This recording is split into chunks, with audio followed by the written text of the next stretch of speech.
Good morning, everyone. May I ask you to grab your seats, please? Thank you. Good morning. Welcome to the December meeting of the Carter Center Board of Councilors. I'm Mary Moore, chair of the board. This is our last meeting for 2022 and my last as chair of the Board of Councilors. I will speak a bit later about that, but now I'd like to introduce several people joining us today. As always, we like to welcome members of Atlanta's diplomatic community. As I introduce you, please stand, and audience, please hold your applause for the entire group. Consul General of Japan, Kazuyuki Takeuchi. Consul General of Belgium, Michael Garabatsov. Consul General of Germany, Melanie Moltmann. Consul General of Canada, Ambassador James Hill. Consul General of Switzerland, Urs Brienemoen. Consul General of the Netherlands, Jaap Veerman. And joining us for the first time, we welcome His Majesty's Consul General of the United Kingdom, Ambassador Rachel Galloway. Welcome to Atlanta, Rachel. We also welcome Consul of Cyprus, Polly Potter, and representative of the Hong Kong office, Atlanta, Jean Hanratty. Have I missed any consuls? Welcome, consuls. I want to welcome one group among our guests today and ask them to stand. From Atlanta Lions Club, including President Becky Jarrell, welcome, Lions.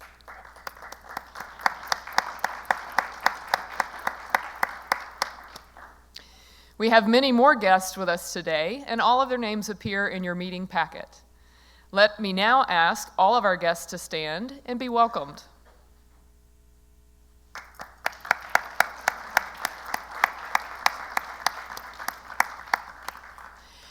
At our September meeting, we celebrated 35 years of the Board of Councilors and 40 years of the Carter Center.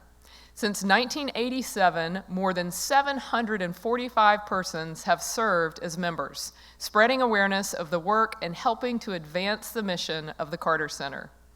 So now let me ask all current and former BOC members with us today to rise and receive a round of applause. Thank you, counselors. Finally, I'd like to introduce a few key people from the Carter Center, and I'll ask them to stand. First, from the Jimmy Carter Presidential Library, we welcome the director, Dr. Meredith Evans. And let me add here that Dr. Evans has invited members and guests to a complimentary tour of the museum after our meeting today. Thank you, Dr. Evans.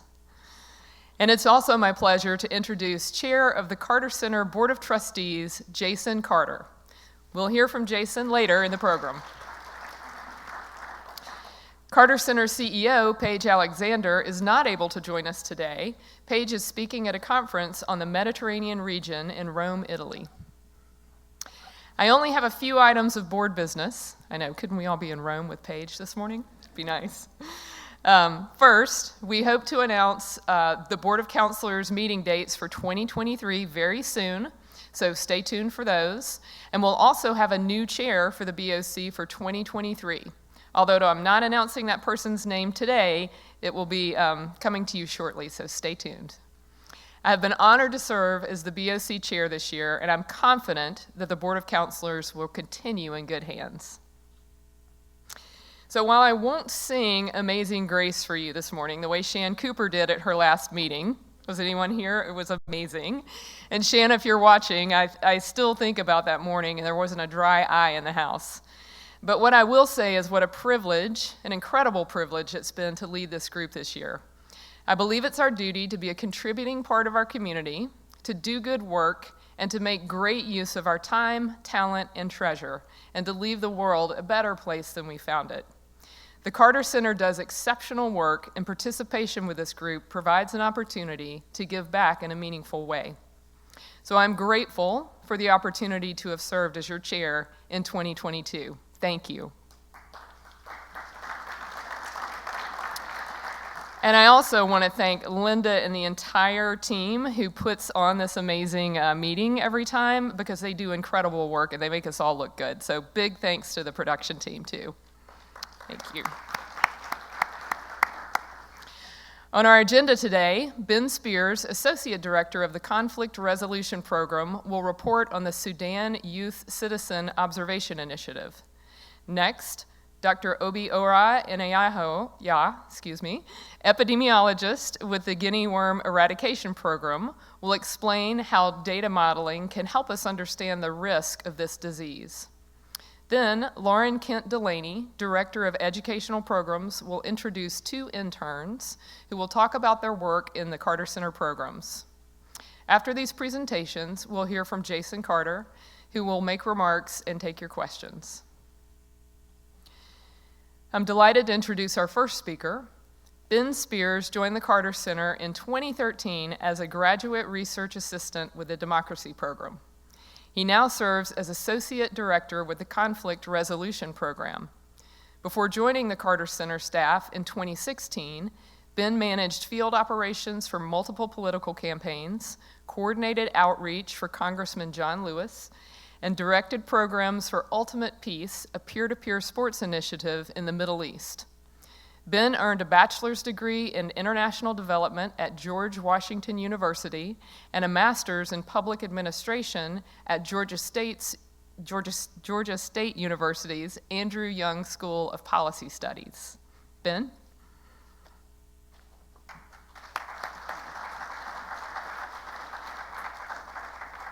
Good morning. Well, thank you, Mary, for the introduction. Good morning, counselors, trustees, Carter Center staff, interns, and guests. It's a pleasure to talk to you today about the work that the peace programs for the Carter Center is doing in Sudan. I started doing this work almost 5 years ago. At the very beginning, I was told President Carter had a vision for the Carter Center in Sudan, and that was to help Sudanese experience peace. A couple of years into that work, I actually spoke to this group about the Peace Through Health initiative that the Carter Center had started in some of Sudan's remote communities. That work is important in gaining access and building peace in areas where our colleagues in the health programs are interested in accessing. I'm excited today to talk to you about work that has, I think, a much greater potential for impact, and that's called the Youth Citizen Observer Initiative.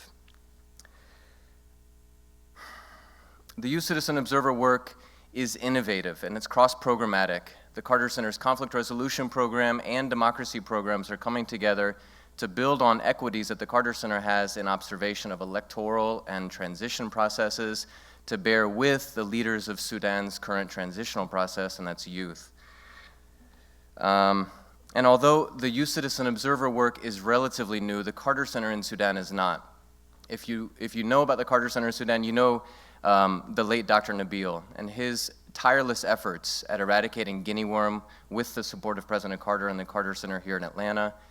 And the Carter Center's presence in Sudan is really grounded in our work in health and our long-standing presence supporting the Federal Ministry of Health in eliminating river blindness, controlling trachoma, and eradicating guinea worm. But in the 65 years of Sudan's independence, Sudanese people have yet to experience peace. There continue to be these cycles of popular nonviolent revolution led by a short-term civilian-led government which is overthrown by authoritarian, military-minded rule. And the latest of these cycles started in 2018 when young people and Sudan's professional class rose up to say they wanted to get rid of 30-year dictator Omar al-Bashir. And in the almost 4 years since, there has yet to be a dispensation that allows civilians and youth to take a leading role in Sudan's transition. So after decades of conflict, the Carter Center has been looking for ways to contribute. And naturally, the Carter Center wants to work in our peace programs with young people. So in 2020, our CEO, Paige Alexander, signed a memorandum of understanding with then Minister of Youth and Sports to initiate a work with young people that, that supports their role as watchdogs of what they see as their revolution. What they want to do is they want to monitor delivery of Sudan's decision makers towards the commitments that were made towards youth in 2018 and 2019. Make no mistake, young people are already leading in Sudan. It's not the Carter Center's role to make them leaders, but youth have asked the Carter Center for support in some key areas. They've asked for support in training, capacity building, helping them to network and organize across the country in ways that help them unify a political and civic agenda. The second group of people in Sudan that's asked the Carter Center for help is the transitional government itself. Again, the Minister of Youth and Sports, when we met with her in early 2020 to set up the initiative, said that she herself didn't have good information on what was going on in Sudan's communities across the country, or even in the transitional government in Khartoum. The third community of people that has asked the Carter Center for assistance in Sudan is Sudan's international community. Earlier in 2020, the Special Representative of the UN Secretary General and the head of the UN Transitional Assistance Mission to Sudan asked the Carter Center to channel youth voices directly into the ongoing negotiations process between civilians, among them youth, and military leaders who are at the negotiating table trying to find a new way forward in Sudan. And while Sudanese youth are really proud of their revolution, they need groups like the Carter Center and our work to reach a peaceful and democratic government. So, what are we doing now? The Carter Center is providing training, networking, and support to multiple components of what we're calling the Youth Citizen Observer Network. The Youth Citizen Observer Network primarily is made up of youth as observers. These are not election monitors per se, they're transition monitors. And the Carter Center, actually in 10 days, is going to be training the first 36 of these youth as citizen observers. They will go out into their communities, they'll collect data from decision makers and from their communities and report it back to Khartoum for decision makers, the international community, and other youth to get verifiable information on what's going on across the country. The second body of the Youth Citizen Observer Network that's important to mention is civil society partner organizations that the Carter Center has established relationships with and is providing ongoing technical support to. Civil society in Sudan has been repressed for decades, and the role of the Carter Center is really to improve their ability to operate independently without a political agenda and to support the observers who are in their states, regions, and communities.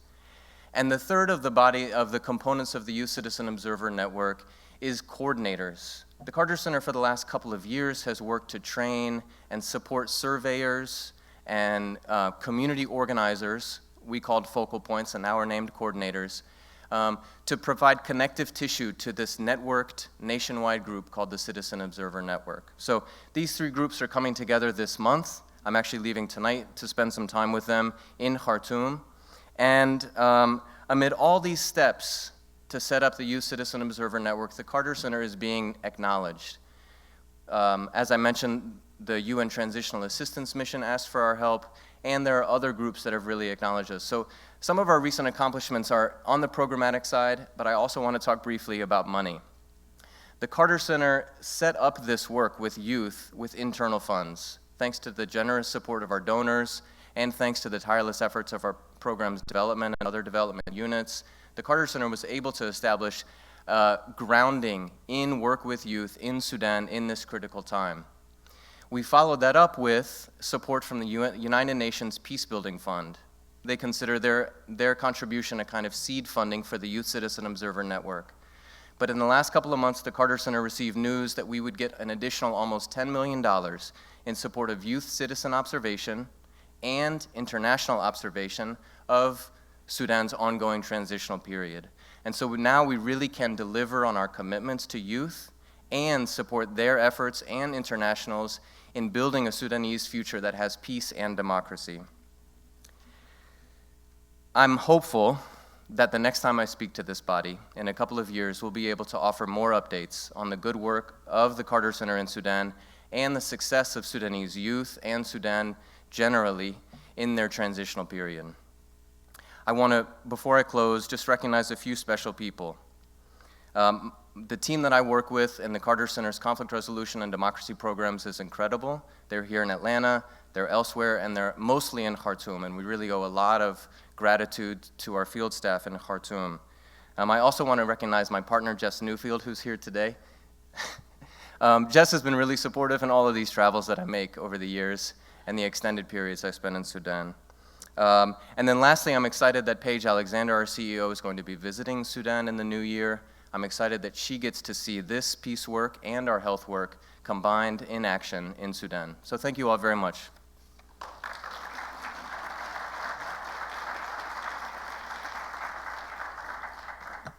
Thank you, Ben. Great work, and congratulations on the $10 million in funding. It's amazing. Wonderful. All right, Dr. Obiora Inayanya, who asked colleagues to call him Dr. Obi, joined the guinea worm eradication program as an epidemiologist in June of this year. Prior to joining the center, Dr. Obi conducted postdoctoral research at Washington University School of Medicine and at Imperial College London. Prior to this, he taught undergraduate courses in parasitology, entomology, ecology, and epidemiology at his alma mater, Nnamdi Azikiwe University in Nigeria. Dr. Obi earned his PhD in infectious disease epidemiology from Imperial College London and his Master's of Science in Applied Epidemiology from the University of Nottingham in England. Dr. Obi? Thank you.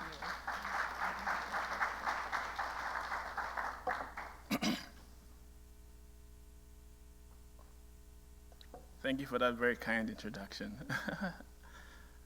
And my name is Dr. Obiora, and I'm an epidemiologist on the Guinea Worm Eradication Program.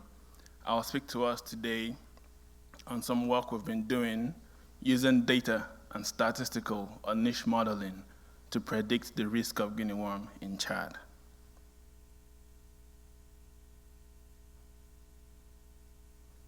So what is guinea worm? A lot of us in this room already know what guinea worm is, but I'll just start by making an introduction of what guinea worm is and how it's transmitted. Guinea worm is a parasitic disease that is transmitted by drinking water that contains water fleas, and the water fleas contain the infective stage of the parasite. When the human being drinks the water, within the body, the worm undergoes several morphological and biological processes, and the mature stages of the worm eventually migrates to the legs, causing a painful blister, which when the blister breaks open and the human being goes to the ponds or the lakes, the broken blister releases the immature stages of the worm, which the water fleas pick up again, and when someone else drinks the water containing the water fleas that contains the immature stages of the worm, the cycle goes round again and continues. I must say that primarily it's transmitted by drinking water, but it can also be transmitted by eating fish or eating undercooked or raw fish. And we also see infection in man, dogs, cats, and some wild animals in endemic areas. So how do we prevent guinea worm infection? These are very simple methods, and in endemic communities, we use the clot filter to filter the water that we take from the lake. We can also use the pipe filter. I have a sample of the pipe filter around my neck, and if you see the slides, the panel 2 on the slides, you see a lady drinking water with the pipe filter. This has a mesh that prevents the person from sucking up the water fleas containing the parasites. And then for infected ponds and lakes, we treat the ponds with abate. And abate kills the water fleas in the water bodies. And then for infection in dogs, we tether the dogs to prevent them from going into the water bodies. I must note that this infection is controlled, not without drugs or vaccine, but by these simple methods. So with those interventions, we've seen a dramatic decline in infection.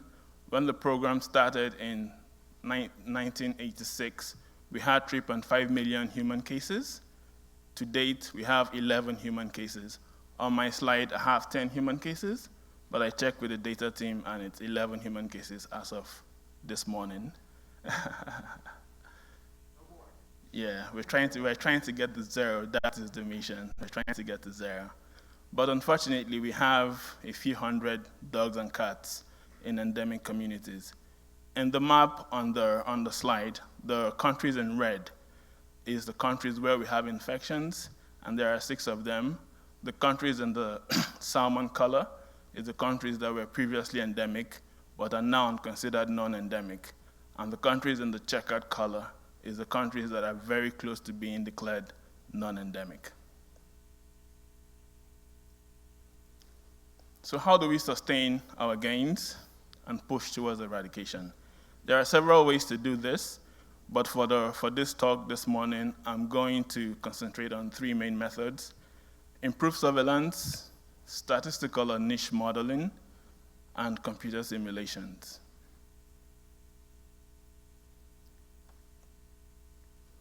The map on the screen shows the map of Chad with areas where we report 1 or more infections in all hosts, so dogs, cats, humans, and wild animals. But notice that there are large portions of this map where we don't have infections, and the goal of this work is to assess the risk of infection in these unknown locations. So how do we do that? One might ask. We leverage on climate and environmental data collected from satellites in outer space. These satellites are often hosted by NASA and the European Space Agency. They are the 2 main bodies hosting the satellites. There are other smaller bodies hosting satellites like SpaceX, NOUN, and other bodies. But these satellites collect data, hundreds and hundreds of images on weather patterns, temperature, rainfall, population density, places with rivers and lakes, places with ponds. So we leverage this data collected by the satellites in outer space. We combine these satellite images with our surveillance data, and we are then able to build complex statistical or niche models to predict the risk of guinea worm in large geographical spaces or in geographical spaces of interest.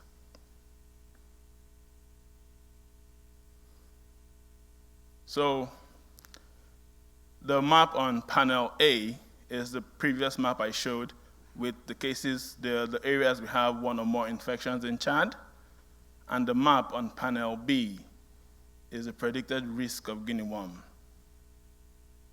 If you notice, on the arrows on the map on panel B, I've identified areas where the model says they are at risk of guinea worm.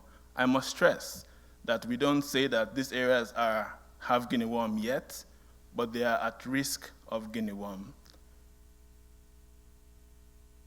And the reason they are at risk of the guinea worm infection is because they share the same climate and ecological characteristics with areas that we already know have infections. So what do we do with the maps and the predicted models? We have, the first thing we do is we have improved surveillance in the newly identified areas. So we're able to improve our surveillance in these areas. So if any case or infection appears in these areas, we catch them early and nip them in the bud. And then it also encourages efficient use and allocation of resources. So we know where the diseases are. We know where the areas that are at risk of infection, and we're able to allocate our resources efficiently to those areas, and it helps for the effective planning of interventions. I put up a picture of how some of these areas look and what our field teams encounter when they go out to these communities, just to show the good work they do and what they pass through when they go to these communities to carry out our interventions. I thank you for all your contribution to the Carter Center and to the Guinea Worm Eradication Program. I also thank all our collaborators, the WHO, the US Centers for Disease Control, and as we say, the Guinea Worm Warriors. Anyone who is involved in the Guinea Worm program is called a Guinea Worm Warrior. Thank you.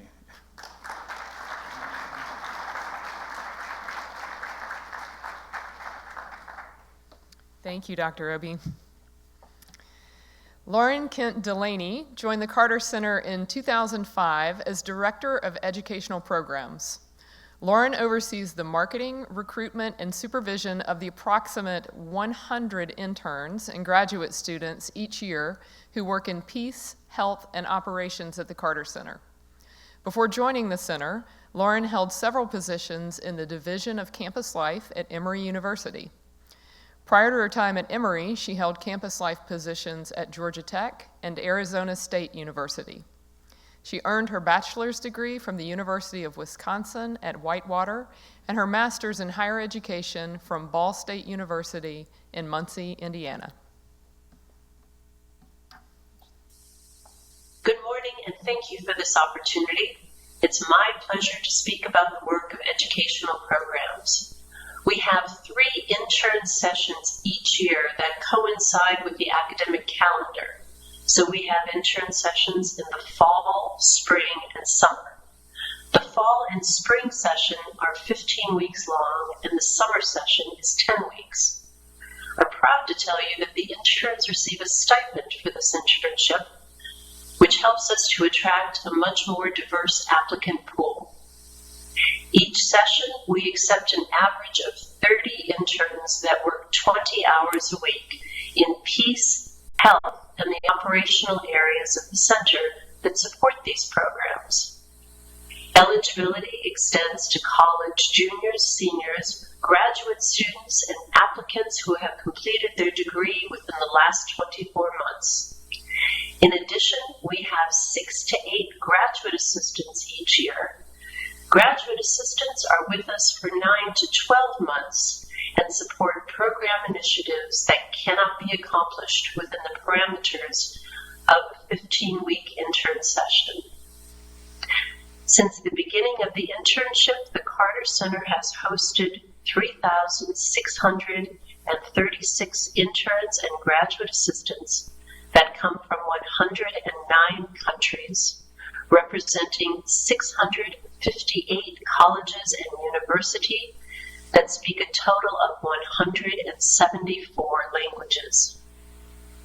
The goal of the internship is to provide a substantive learning experience that encourages people to explore career options and attain professional skills that combine academic studies with practical application. We start each session with orientation so that new interns and graduate assistants can learn about the history and the mission of the Carter Center. In addition to programmatic work, we strive to provide a well-rounded experience. Educational programs offers professional development speaker series that typically highlights a program initiative, such as the Guinea Worm program, or a skill set that focuses on utilizing LinkedIn when doing a job search. Deliberate mentoring is an important part of the internship experience. Paige Alexander makes time each session to meet with the interns in small groups.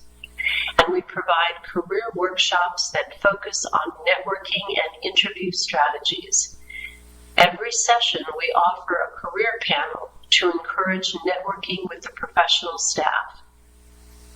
This session, we have 34 interns and graduate assistants that represent 6 countries and speak a total of 16 languages. I'm continually impressed with the work ethic of our interns and graduate assistants and their willingness to challenge themselves.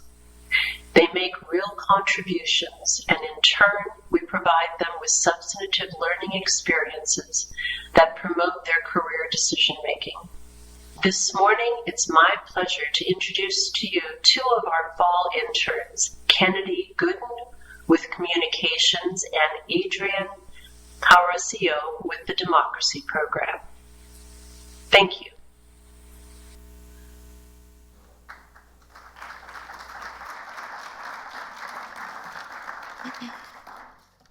Good morning, everyone. My name is Kennedy Gooden, and I'm a second-year graduate student at Georgia State University, obtaining my master's in communications with a focus in digital media strategies, and I'm the communications intern this fall. When I first moved to Atlanta, I always passed the Carter Center on my way to my part-time job and wondered what it would be like to work here. That's why it seemed like a no-brainer for me to apply as soon as I saw the application on Georgia State University's Handshake site. I immediately submitted my application and told my recommendators that I wanted to apply here. They explained how working at the Carter Center seemed like it would be a perfect fit for me. Little did I know how impactful and rewarding this internship truly would be. I first found out I received an interview after returning from my summer vacation this past summer in Mexico. I don't know about you guys, but usually when I return from vacation, I'm a little sad, but hearing this news made coming back even more exciting. I knew that if I did well in my interview, I would gain a real-life experience working with the communications team and become closer to figuring out what I wanted to do with my life. My desire to gain experience working in communications for a nonprofit was going to be fulfilled, and I would gain clarity on if stepping away from my traditional journalism background was the right choice. 5 days after my interview, Lauren Kent Delaney sent me an email, and I was notified that I would be the fall communications intern.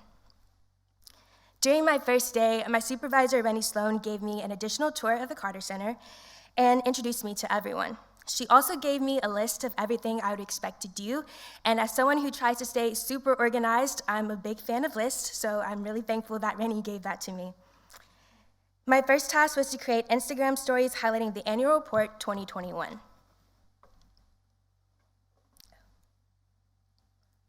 There we go. Rennie mentioned how she wanted to see how creative I was, and so transforming the annual report to an Instagram story was the perfect challenge to show my creativity and knowledge of Canva. Creating these graphics also helped me understand the work that was being done at the center, and also to understand what President Carter and Mrs. Carter's impact was locally and globally.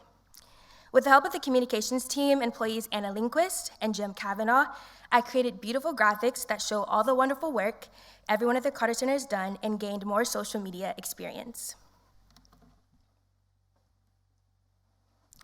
Thanks to my other supervisor, Soya Ellison, and the vice president of the comms team, Matthew DeGalen, I used my media background and helped with filming occasionally at the Carter Center. One of my favorite memories was filming at the Peace Bell ceremony during executive briefing. The ceremony was beautiful and a life-changing experience for me. This experience showed that working in communications is complex. Sometimes I'm just gonna be sitting at a desk working on blog posts or writing articles, but sometimes I'll be at one of the most enriching and beautiful experiences I experienced here and holding a smartphone device that helped me film it. I would also like to point out how cool everyone thought I was while holding this device at the ceremony. Everyone asked me what it was, and I even had one of the interns ask me if I was holding a drone, but I had to explain to him that I'm not that tech savvy. I felt very special and important that day. During my internship, I also attended weekly comms staff meetings, participated and reported on my work, and learned what others were doing. I learned about many resourceful sites and programs that make work for the team a little bit easier. I learned about social media calendars. I utilized a site that helped me find Brazilian journalists during the Brazil elections and met many incredible people by sitting on some fantastic interviews like the comm team set up this fall. I want to thank Soya, Matthew, and Nicholas Crosby for always allowing me to tag along during these interviews and showing me another aspect of what you all do. Thanks to Rennie, I also immersed myself into the mental health program, and I got to create a long list of all the mental health articles that the wonderful Rosalynn Carter Journalism Fellows recently created. I hope you all get to read some of those articles on the website very soon. I had the privilege of reading those stories, and I learned a lot about mental health through it. Thank you to everyone at Comms for being so kind and allowing me to help you from time to time. You gave me an experience I will forever cherish. Because of you all, I now know I want to pursue communications working at a nonprofit or a corporation. Before this internship, I was undecided in choosing a career, but now I found what truly makes me happy, and your guidance meant more to me than you know. Lastly, I want to talk about the internship experience with all these wonderful interns you see. So this internship obviously gave me a real-life experience in work, but it helped me solidify my career goals, but it also showed me that these interns made this experience extra special. Lauren and Bryony Whitelaw had to have used like a particular strategy because I swear our compatibility is astounding. I never connected to a group of people so fast, and I knew since our first day of orientation that this group of interns would mean so much to me. Thank you to Lauren and Bryony for having weekly events for us to get to know each other, as well as those who work at the Carter Center. And before my internship, I sadly had to say I only had one friend since moving to Atlanta last year, but now I have many more. I want to give a special shout out to my Tuesday, Thursday family. You all have made this experience even more wonderful, and I'm so glad that I met you through this internship.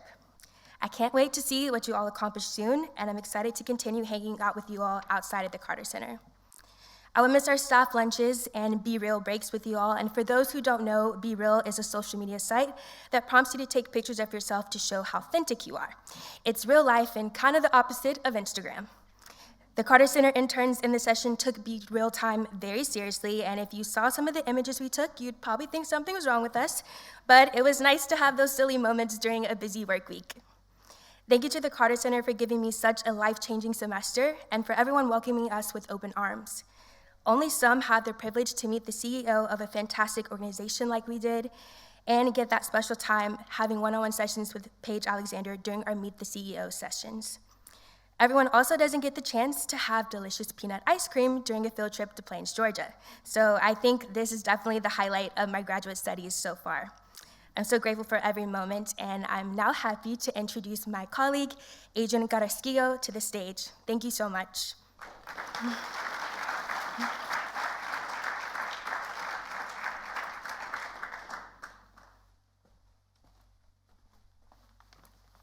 Good morning, everyone. Good morning. Thank you so much for the opportunity to tell you about my experience as a Carter Center intern. My name is Adrian Carrasquillo. I am an Atlanta native, born to a Puerto Rican family. I am on the democracy program, working on the U.S. elections in Zambia team. I'm about to graduate from Georgia State University with my master's in comparative and international politics. I also hold a bachelor's in international affairs with a minor in Spanish. And throughout my college career, I've worked in many different sectors. I've worked in nonprofit, like here. I've also worked at the International Rescue Committee. I've worked in government at the Georgia House of Representatives and their Secretary of State's office, and even in private business consultancy. But nothing really compares to what the Carter Center has offered me this semester. Before I applied for a fall internship, I'd heard about the Carter Center for years. I have a lot of colleagues from my courses and my extracurriculars in Model United Nations, League of Arab States, and African Union who had raved to me about their experiences as an intern in the peace programs, and that gave me the motivation to apply and the confidence. The Carter Center is also constantly referenced in my coursework, covering topics such as U.S. foreign policy, democracy building, and conflict resolution.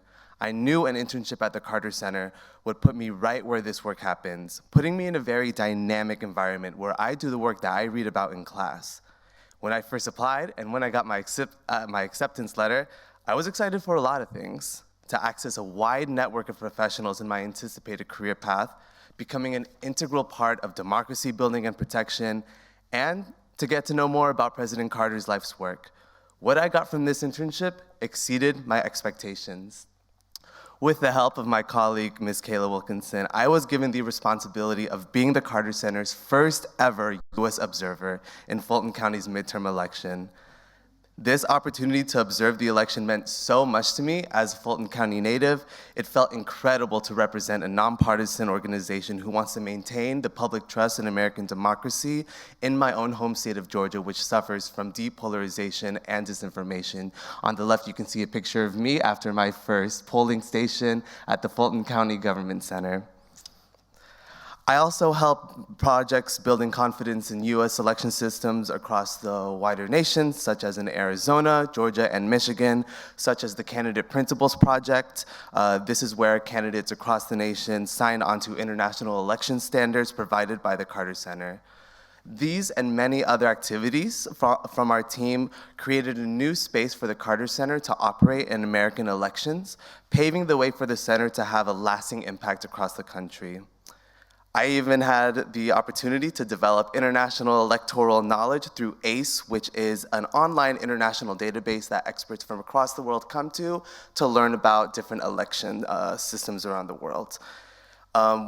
With speaking with other election experts on the US elections team, we had a lot of collaboration with consultants who were very interesting American election experts, and it was incredible going to these weekly meetings and learning about their insights about what we're seeing today in this country. I also made incredible connections with interns. You can see our intern group from our trip to Plains. I even rekindled old connections with some people who were interns who have made their way into Carter Center staff, so that was very nice seeing friendly faces. I've gained so much experience in my professional development throughout my time as a nonpartisan election observer. I enhanced my networking skills with key electoral stakeholders, I collaborated with multiple civil society organizations, and I acted as the face of the Carter Center in polling stations across Fulton County. I've also had incredible research opportunities to research the role of student-led civic engagement and their effects in wider community voting practices. Working in this nonprofit space has been one of the most rewarding experiences of my career so far.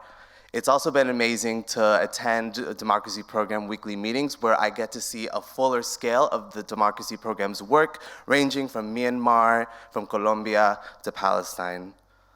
Being a part of the Carter Center is very inspiring as I work alongside real-life heroes, and I'm excited to expand on the lessons and experiences gained during my time as a democracy intern. I'm excited to take with me on my future endeavors teamwork, patience, adaptability, and passion to my next journey, as well as a new way to see the world and my work in it, influenced by President Carter's vision for a better world for us all. Now for my thank yous. First, I'd like to thank my team, Avery, Gael, Rachel, Jordan, and Kayla, and Obehi. They were an amazing team that, as we were learning, as we were going, they provided me with the support I needed as an intern.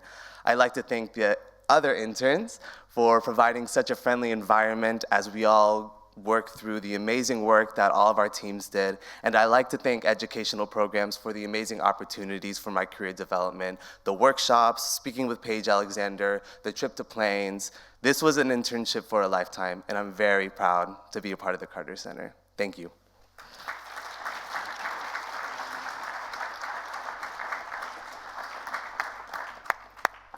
Thank you, Adrian and Kennedy, and Lauren, of course, for leading the program. Now I'm pleased to introduce the chairman of the Carter Center Board of Trustees, Jason Carter. He's a partner with law firm Bondurant, Mixon, and Elmore. He served in the Georgia State Senate. He's a trustee of the Georgia Bar Association. He's a former United States Peace Corps volunteer serving in South Africa. He's a former Carter Center intern, and he's the first grandchild of Jimmy and Rosalynn Carter. Jason?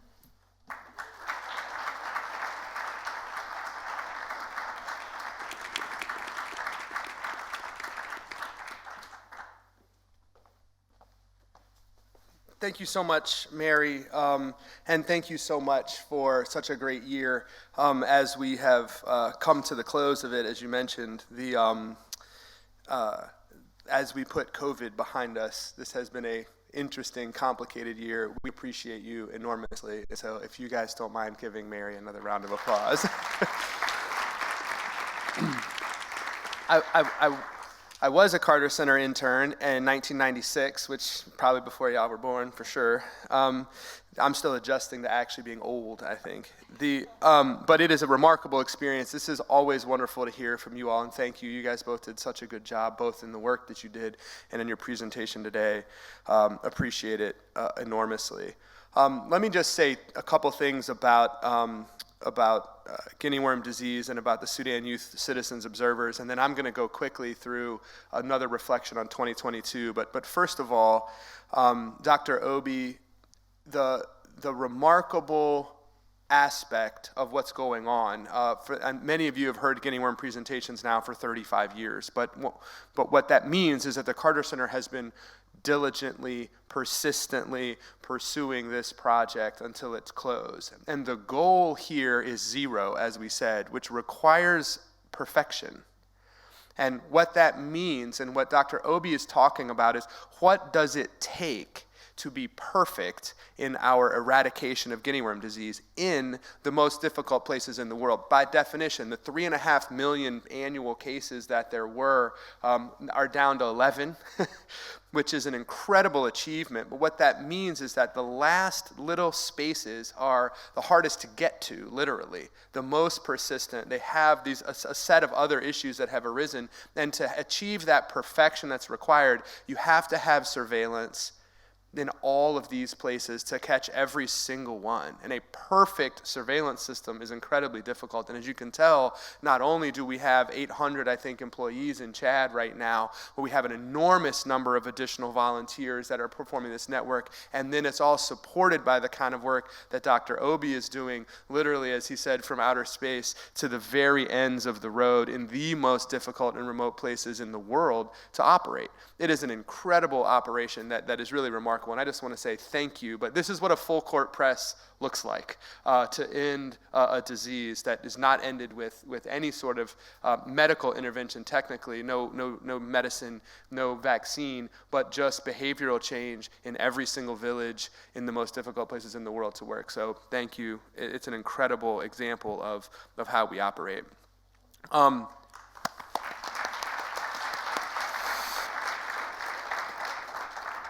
And building on that idea, Ben Spears' project that he was discussing, number one, you saw Sudan as a checkered country on Dr. Obi's map. And what that means is that Sudan is in the pre-certification stage where the World Health Organization is performing its analysis to verify that Sudan has achieved that perfection with respect to guinea worm disease. And that took a full court press. And when we walk into a country like Sudan as Ben Spears and as the Carter Center, we're building on this incredible, long, deep connection in all of these tiny communities because of guinea worm programs, because of this reputation that we've built over this time.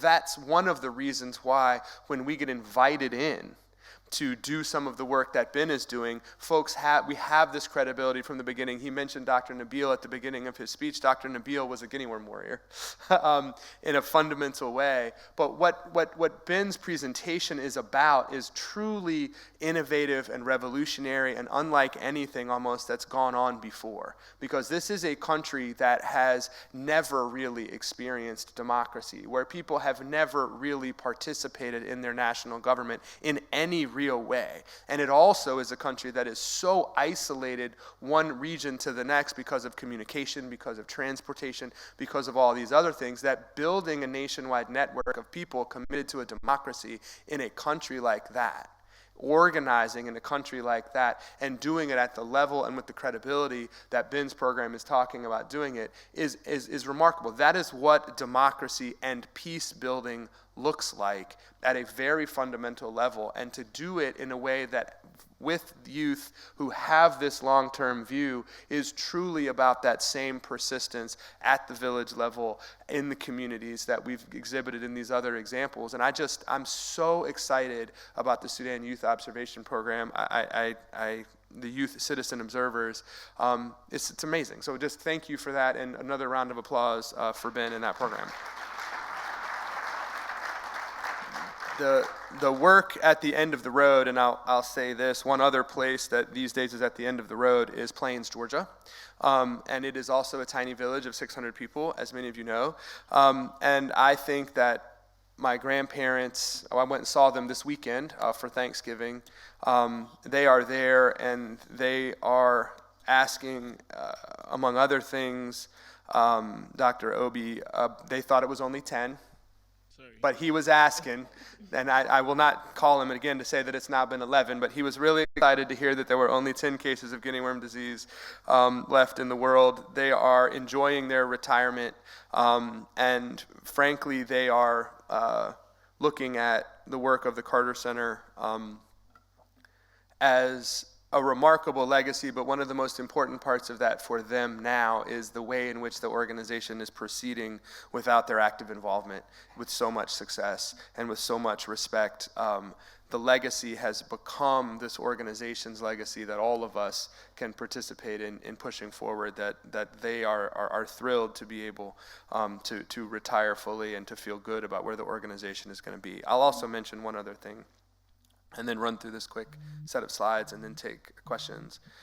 December 10th is the 20th anniversary of my grandfather's Nobel Peace Prize, which is shocking to me, as I'm sure it is to some of you who remember it. It was 20 years ago. Turns out time has been going, as I said earlier. But he talked about that work then as, the work of the Carter Center, the work that he performed, and again, we've kept working for the last 20 years. And it's just an incredible milestone for all of us, the 40th anniversary of the Carter Center, the 20th anniversary of that Nobel Prize. It's just, as these milestones keep coming, it's just a remarkable testament again to the work that we've done. So here's what we did this year. As we mentioned at the beginning of this year, it was Just 15. If you haven't seen this Just 15 video, it's on the Carter Center's YouTube page. I wish we could send it to everybody. Maybe Brian can send it to everybody.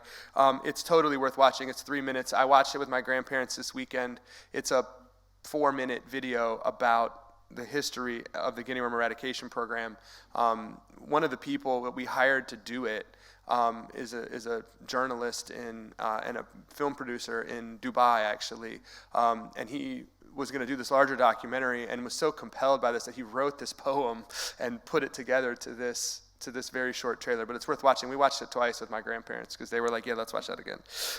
It's remarkable. World NTD Day in January.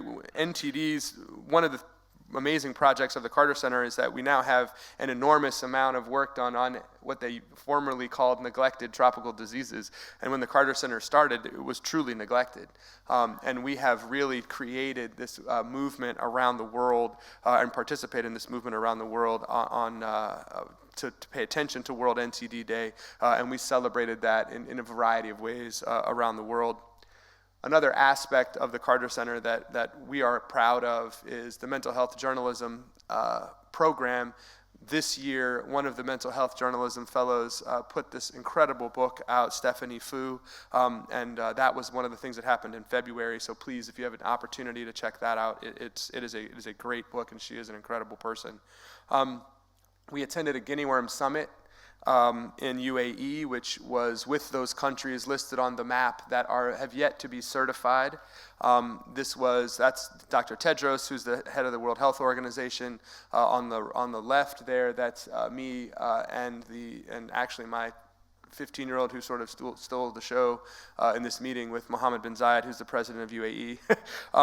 But we got an extraordinary commitment from our partners, from health leaders, and from others in this final piece of eradicating guinea worm disease, which, as we said, this quest for perfection requires an enormous number of resources, and we have really begun to finalize the full court press that's necessary there.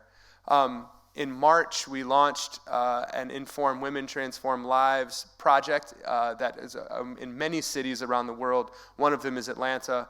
That is the mayor and me and Paige. But if you'll drive down Ponce before you get to Poppies, on the right, you'll see this remarkable mural that we got to finish the painting on. And it just demonstrates that we're doing more in many different places, including in Atlanta here with respect to some of these various programs. This is the Mental Health Parity Act. That's Governor Kemp. As you all know, Speaker Ralston, who's just passed away, was an incredible leader for our state, as a huge loss for all of us. But also one of the greatest things that my grandmother has worked for 50 years is mental health parity. And the fact that in a bipartisan way that was passed in Georgia this year just demonstrates how far we have come in that 50 years of advocacy. This was a remarkable achievement for everybody, including my grandmother and the Carter Center's mental health program, and we were excited to join in this bipartisan way.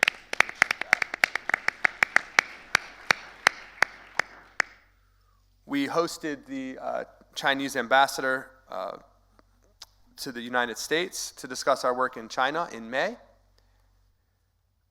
In June, we had our Carter Center weekend, which we would invite you all to. We raised about $4.5 million there. That's a crucial part of our work because it allows us to do some of the early bits that we don't, before we raise money from external sources. As Ben was saying, we are able to provide early money to innovative organizations. And Innovative Center weekend, note on your calendar, is going to be in Atlanta, which means people who haven't been able to come before can come.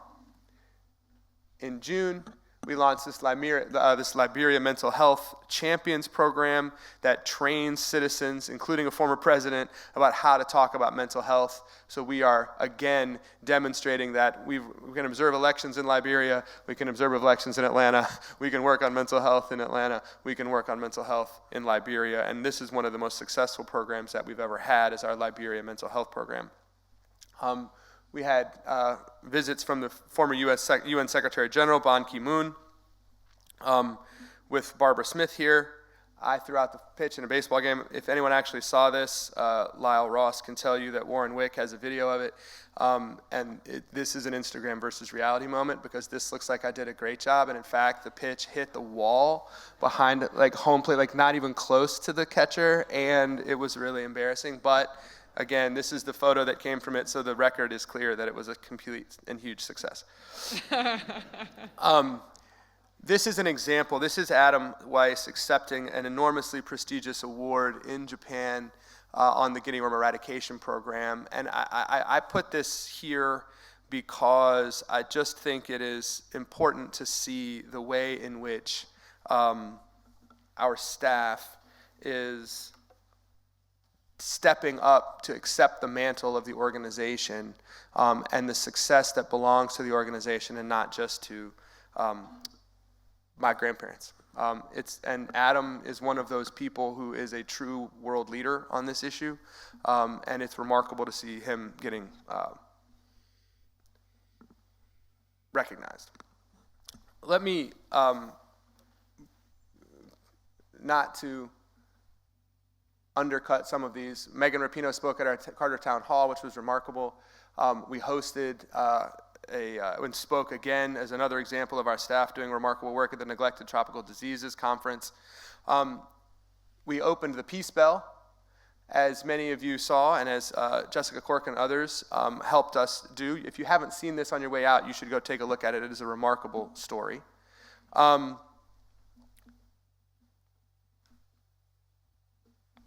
Our USA Democracy program this year has been a truly remarkable one. And it's the first time we have ever arrived and done work on domestic elections. As Adrian said, he was the very first domestic observer we've ever had. And what that has meant, it's been a complicated endeavor for us, but we knew we needed to do it, and we did. And it's another example of, I think, us being innovative in this way, in sort of a remarkable and an important moment for our country. And we have a long-term view about this process in the United States. You know, we've taken projects on for 30 years, and if you look 30 years into the future of our democracy, the Carter Center is going to be there, going to be nonpartisan, and is going to be part of a coalition of people who are attempting to ensure that we can maintain trust in our electoral system, because frankly, we have seen what happens in too many other places when that faith gets eroded. And so we've tackled that, we're beginning it, and we're going to be there for an enormously long time. This is more of our election observation mission. And not to rush through any of that, but I do want to take some questions and to make sure we have some time for it.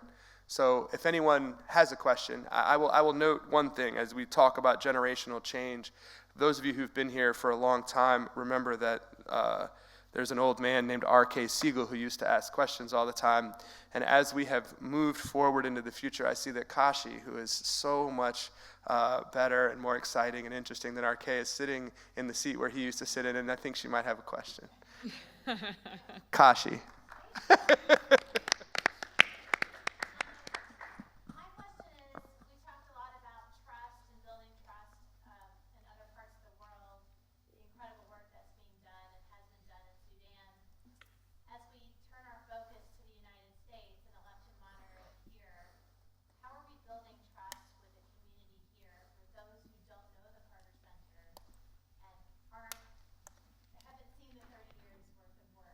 Yeah. Sure. So, and let me just, since we have people listening at home, let me repeat the question into the microphone. The question is, how do we build trust in the United States, and what are we doing to build that kind of trust here? And I'll tell you, it is, we are using a lot of the same aspects, and you know, Ben may be able, you can nod if you can answer this also, maybe, but the conflict resolution program is working with the election observation program to put together some of the similar strategies that we would use in a place like Sudan to build trust, or frankly in a place like Syria, where you've had post-conflict in a variety of ways to do work across divides, right? The polarization that we experience in our lives in the United States is something that we can tackle, that we have tackled. And one of the ways that we're doing that is we're building sort of common spaces and common principles around which everyone can agree, right? And so what that means is that, for example, the candidate principles that the Carter Center put out that were adopted and endorsed by, for example, Governor Kemp and Stacey Abrams, Brad Raffensperger and Bee Nguyen, and then we've taken those to North Carolina, to Arizona, to Michigan as pilot projects and places where we think there may be not just polarization, but actual conflict, and we're building networks of nonpartisan or cross-partisan networks to begin this process of having these discussions. And I think it's a long process, and that's why I think the most important aspect of our work, and one of the questions that I think is implicit in your question is, how do we, as someone with Jimmy Carter's name, be seen as a sort of neutral or nonpartisan organization? And part of that is building partnerships with other organizations, right? The Ford Institute, the McCain Institute, George W. Bush Center, some of those organizations, plus just validators like Tom Price in here, who's a well-known Republican, Sam Olens, others who have participated in this work with us, and then with Democrats as well on the same side. We've been able to build sort of consensus around principles, and then the key is, in those spaces that we create to have discussions about these principles, how do we work on them together? And I think that the way that I think about it as the most important is that it has to be a long-term project. It has to look, you know, both political parties, all the candidates, they really are focused on the next election, and that's their job. And we need to make sure there's a constituency of people from all political persuasions that are concerned not about the next election, but about the next 30 years. And if we can keep that perspective, then I think what you'll see is we'll build a constituency that has credibility on all sides and deeply in these different communities that is supporting the trust in the system, and that helps to bring people together to make sure that we know that democracy is the best way to resolve our conflicts, and that it's not to resolve our conflicts with actual, hot war, as we see in other places. I mean, and we're worried about it, and we monitor it as much as we can. But that's the key to me, is that, Ben, if you want to add to that, you can. Yeah, I mean, you summarized it well, and this is not work that I know intimately, but I will say that much like the Youth Citizen Observer Network in Sudan, like you're saying, there are multiple components of the work that we're doing in the U.S. There isn't just the observation of elections. There's also the observation of the risk audit, or the risk limiting audit that took place after the election. There's also U.S. violence mitigation work, which you referred to, and these various components are done with different elements of the community. So they're sort of grassroots level, there's grass tips level, and then there's office holders, candidates for office, like you're saying about the candidate principles. And so the Carter Center is taking seriously and working through the conflict resolution, democracy, and other programs to address different components of the democratic process and the electoral process. Thank you for the question, Kasha. Yeah, do you mind going to the microphone? And as the Lions walk up, let me just acknowledge the incredible partnership that the Carter Center has had with the Lions program for so many years. One of our most important partners. Thank you so much for being here. Thank you.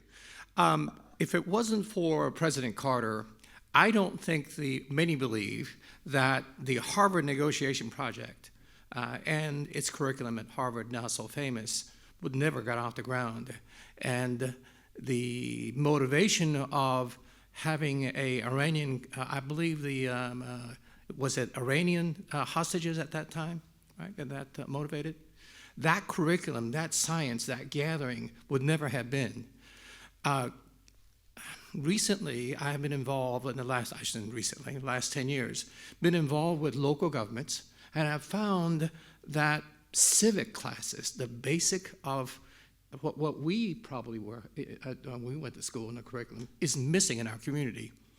So can a Carter Center come up with a curriculum, a guideline to educate Americans of not only civics, how it's run, what we teach others, and the art, the discipline of conflict resolution here? Thank you so much for that question, and again, welcome to the event here, and we appreciate the Lions' support over many, many years. I think, number one, some of what Ben was talking about is an example of what it takes to educate people to live in a country where they have a role to play in the governing process and where they have a role to play in the conflict prevention process. Civic education in general, as you know, can be an incredibly complicated question, and there's an organization that I'm a part of that is attempting, that's truly cross-partisan, that's attempting to reinvigorate civic education in the United States. And when you try to start putting things in schools, you start getting into some of the thorniest issues that any of us confront at any time. And so it's the Carter Center has dipped its toe into the domestic world in the United States sort of for the first time. We've had a remarkable mental health experience and its success in building consensus around parity for mental health in the United States, but otherwise we've really been focused on the international world. This year, as we moved, or the last 2 years, as we've moved into domestic politics, we've felt like we have a role to play in that context. And so we've begun this discussion about candidate principles. We've begun this discussion about sort of fundamental election discussions, and then also fundamental community building discussions. But I think one of the ways that we try to operate is that we respect our role. My grandparents always thought, and one of the founding principles of the Carter Center is that we're not going to duplicate what others are already doing effectively. And so we try to fill gaps. Now, if the true sort of civic education gap emerged where we felt like the Carter Center was going to be able to really make an impact, then it's something that we would certainly consider, because it is part and parcel of this work as a democracy building organization. But I think for right now, our role is going to be focused on sort of taking the credibility that we have built over years in terms of looking at what it takes to have an election, looking at some of the election-related conflict issues and building on that. But it's certainly possible that it would expand out into more broadly discussing civic education, or that could grow out of some of the work that the Carter Center is doing in the space that we're trying to create in states like North Carolina, Michigan, Arizona, and Georgia. But the task is a big one, and I think building this constituency for democracy, for the health of our system beyond the next election, is something that if we can build that constituency effectively and be a strong part of it, given our expertise in these areas elsewhere in the world and the credibility that we have in the United States, that space and that constituency is one that makes room for the kind of civic education in schools that you're talking about. So I think it's certainly possible, and it's certainly part of what it is that we're all looking at. I have one more from Betty Wilson. Then what time are we supposed to end? Right now? All right. We have time. Okay. You can close early. Oh, okay. So as a Rotarian, I've been heartened to see how far we've come. Rotary International has come in trying to eradicate polio. We're not there yet. And looking at how close you all have come to eradicating the guinea worm. Is there a particular disease that you all are focused on now that is troubling, that you think might be the next big area that you're going to focus on? Yeah, sure. Thank you so much. We, one of the questions that we have, and one of the remarkable aspects of the Carter Center's work, is that we believe that we can work ourselves out of a job in some of these instances, right? I mean, and so with respect to guinea worm disease, we are learning. This will be the second human disease ever eradicated, right? I mean, polio has a vaccine, and they're working hard. So it's, we think guinea worm disease will be next, and that polio will then follow. But it may be either way. The point is that only one human disease has ever been eradicated before, and what we are learning and what we're seeing in the last stages of eradicating a disease is that it's really hard. Right? It takes an enormous amount of work, and the last 10 cases are going to be incredibly resource intensive in order to knock it out. But what we learn from doing that can be used over and over and over again, and eventually it becomes easier and easier to tackle some of these problems. The most important aspect of the guinea worm eradication program is that it was in place. There were guinea worm warriors, to use Dr. Obi's term, and one that we've used for years, in every single village in Nigeria, every single village in Mali, every single village in Sudan and South Sudan. And what's left behind in those villages when the disease is gone is at least one or two people who changed their community by participating in a global public health campaign, right? That is a network and an army of people with connections and understanding of how to do something in their own community, right? I mean, one of the geniuses, I think, of the Carter Center, and again, I think it comes from my grandparents' personal experience, is that they don't look at these 600-person communities in the middle of nowhere in Chad and think, oh my gosh, this is a place that needs my help. They look at it and they say, I know 600-person communities in the middle of nowhere, and they've got really powerful people in them. And they can change their world and they can change their life if they want to. And that respect is real. But what it leaves us with is a network. We were just talking this week in Uganda. We are likely to eliminate river blindness in Uganda, and that particular disease is one that is one of the leading causes of preventable blindness in the world. Trachoma is another, but river blindness, when we are done with it in Uganda, there's about a 20,000 person organization that is ready to do what's next. And so one of the things that I want to do, and the river blindness is one that's conceivably eradicatable, and those terms are like really hyper technical, and I'm not technical about it. So my health people would say this is you can't say that or whatever.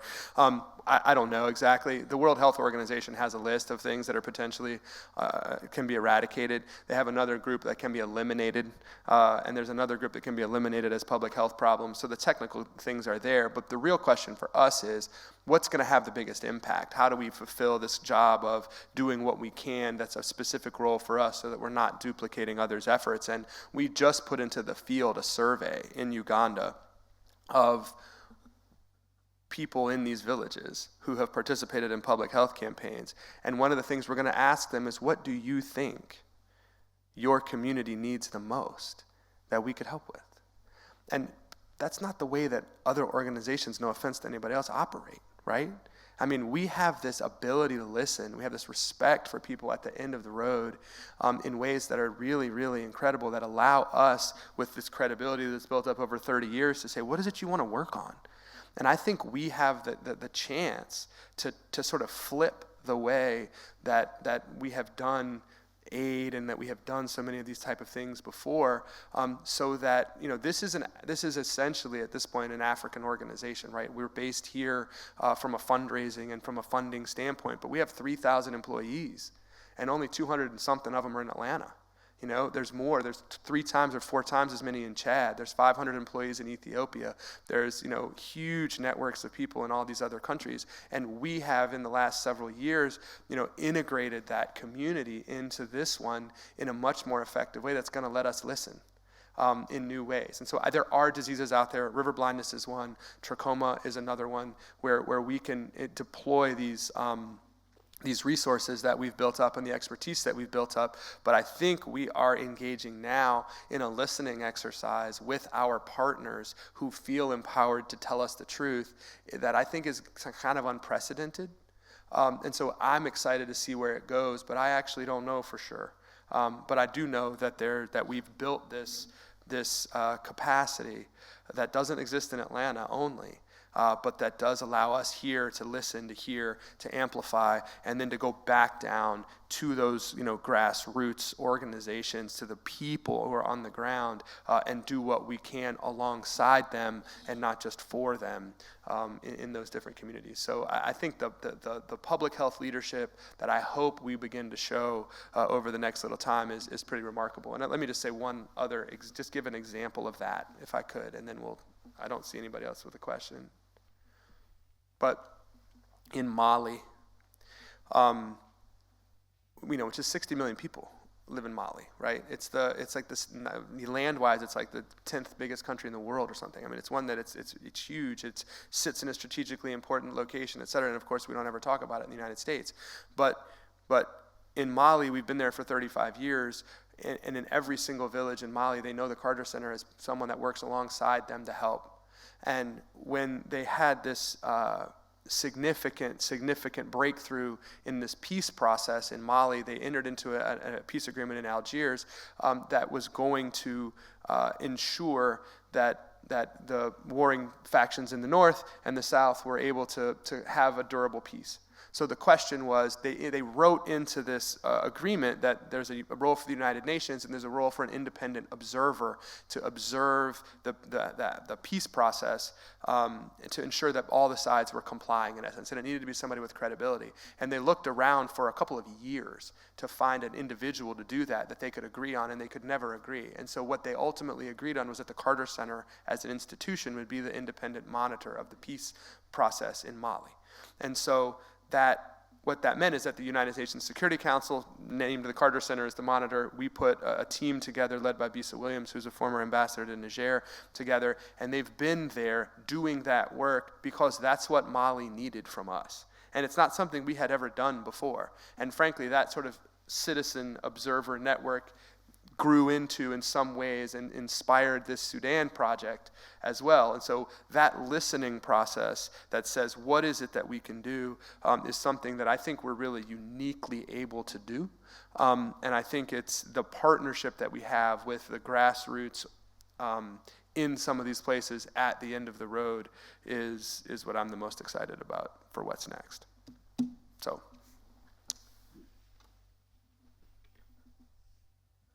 All right. I'm sorry. I appreciate everything. And Mary, thank you so much.